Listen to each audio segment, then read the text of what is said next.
La modestie est l'un des plus beaux ornements du cœur. Elle n'enlève rien aux croyants, elle le protège. Elle n'est pas une faiblesse, mais une lumière qui éclaire la foi. Dans un monde où l'exhibition, la fierté et l'orgueil sont valorisés, la modestie semble parfois démodée. Pourtant, dans l'islam al-haya, la pudeur, la modestie est une vertu centrale, un signe de foi et un bouclier spirituel. Le prophète a dit « La foi comporte 70 et quelques branches, la plus élevée est la parole, il n'y a de divinité qu'Allah, et la plus basse consiste à écarter un obstacle du chemin. Et la pudeur fait partie de la foi. » Rapporté par Al-Bukhari et Muslim.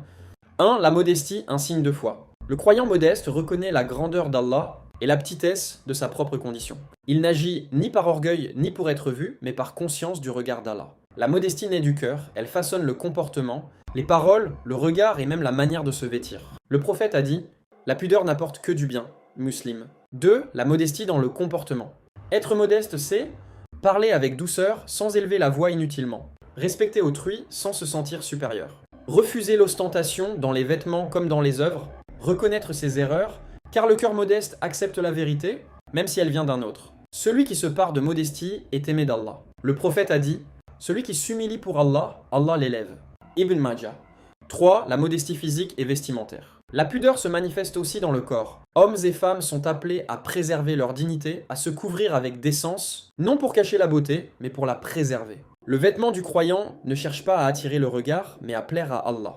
Allah dit « Ô enfants d'Adam, nous avons fait descendre sur vous un vêtement pour cacher vos nudités et pour vous parer, mais le vêtement de la piété, voilà le meilleur. » Sourate 7, verset 26. 4. La modestie dans les pensées. La vraie modestie ne s'arrête pas à l'extérieur. Elle vit dans le cœur, là où naissent les intentions. Être modeste, c'est surveiller ses pensées, fuir l'arrogance, éviter le jugement d'autrui.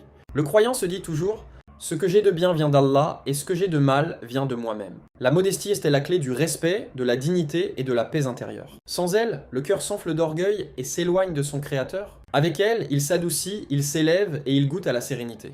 Le prophète a dit « La pudeur et la foi sont liées. Si l'une disparaît, l'autre disparaît aussi. » Rapporté par Al-Hakim, sois modeste avec les gens, humble dans ta réussite, discret dans ta bonté et sincère dans ton adoration. Car celui qui s'efface pour Allah, Allah le rend visible par sa lumière. Merci d'avoir regardé la vidéo. Si tu aimes ce genre de contenu, je t'invite à mettre un j'aime, à la commenter, à la partager et à t'abonner. Vérité et Dunya. Nos bonnes actions voyageront avec nous. Le reste restera ici. À bientôt pour d'autres nouvelles aventures.